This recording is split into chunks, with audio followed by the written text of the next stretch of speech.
Bismillahirrahmanirrahim. Assalamualaikum warahmatullahi wabarakatuh. I'm Nurul Izzati binti Muhammad Fadil with metric number 2111288. Today in this video we are going to talk about domestic violence. So let's look at the definition of domestic violence. Domestic violence is defined as violence perpetrated by someone in the victim's family members, partners and ex-partners, kinship members, extended relatives and family friends are all included. Physical, sexual or psychological abuse are all forms of domestic violence. As we all know, the majority of victims are women, men, children, and the elderly, on the other hand, may be victims of domestic violence, but the percentage of them being the victims are the least. Domestic abuse affects people of all ages and from all walks of life. Now let's move to the types of domestic violence. First, physical violence. Physical violence includes beating, burning, kicking, punching, biting, killing, or the use of objects of weapons. Next up is verbal violence, which means including hate speech, and then we have psychological violence. Includes isolation or confinement, information denial, disinformation, and threatening behavior. Other than that, we have sexual violence, includes both marital rape and attempted rape. Forcing someone to watch them masturbate, forcing someone to masturbate in front of others, forced unsafe sex, sexual harassment, and abuse connected to reproduction are all examples of forced sexual behaviors. And the last one, we have socio-economic violence.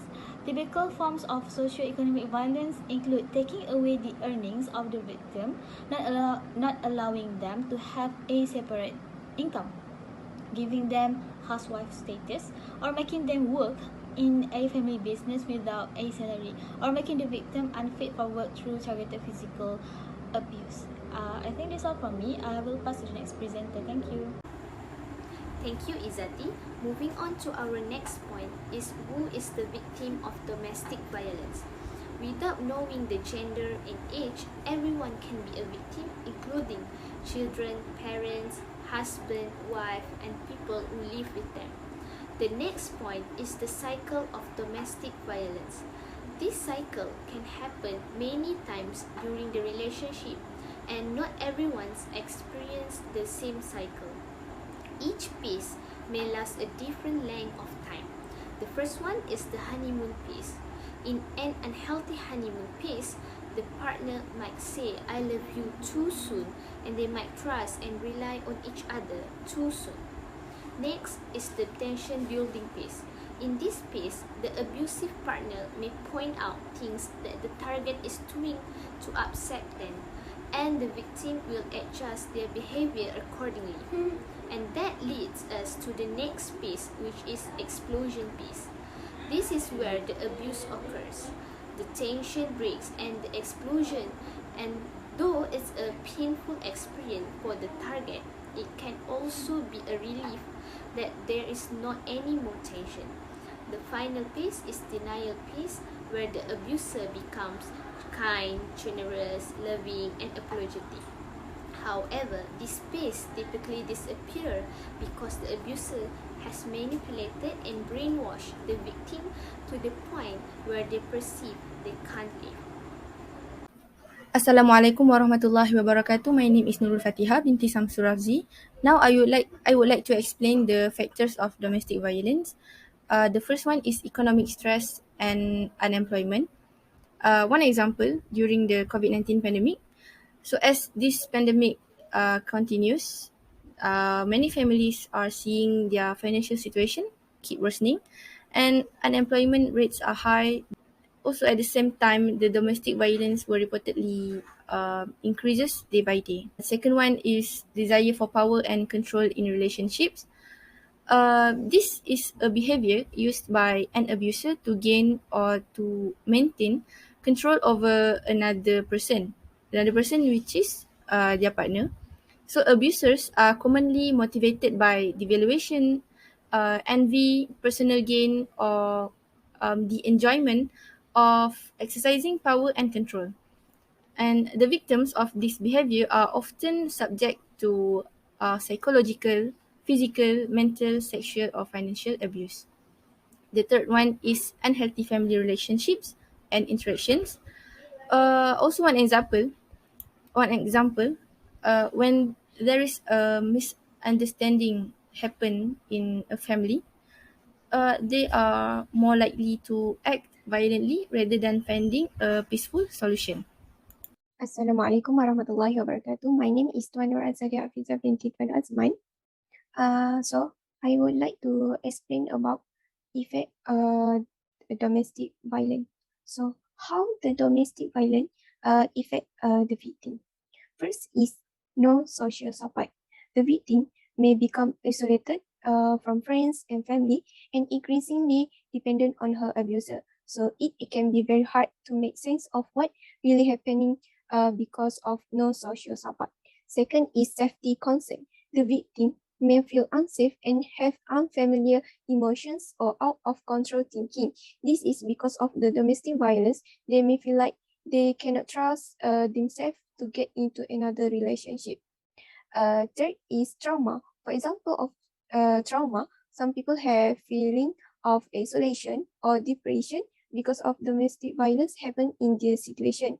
And last, damage health. For example, they may deny or minimize the impact of her experiences, avoid reminders of the relationship, or self-medicate with alcohol or drug. Quote of our title of our poster is "Together we can break the silence and bring a voice to domestic violence." After that, I will explain about why we choose the color of our poster. First is dark blue. We choose dark blue as background color because to show that domestic violence. And then we choose red color of title writing and background of quote because to show that caution of domestic violence. And last, we use yellow and white as color of contents because to encourage elections and awareness each other. So that's all from me. Thank you. Now let's move on to what the victims should do when they realize that they are victims of domestic violence. First of all, it is very important to know that it is not your fault. It is extremely easy to undermine your struggles and to think that you are the problem as opposed to your partner, especially when you love them very much. Your trust is like all in them. Abusers tend to be really good or experts in gaslighting, which is an action to make you feel as though you are at fault for the violence and abuse to happen. Therefore, as a victim, you would always need sometimes to reevaluate on things that are happening. If you do find yourself in the position of being abused, whether physically or mentally, in your domestic household, please know that it is not your fault. Next is to find a support system. A support system is a person or a group of people that you can trust and are supportive of you.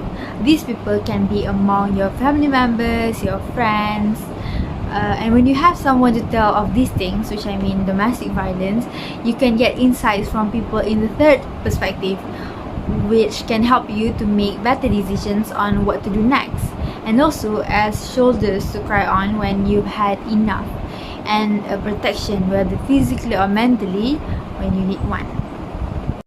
On top of that, you need to also document the violence that are happening to you. This is extremely crucial, especially for seeking protection from the police when it's gotten too much. It can also be proofs for when you want to send them like a lawsuit or a divorce.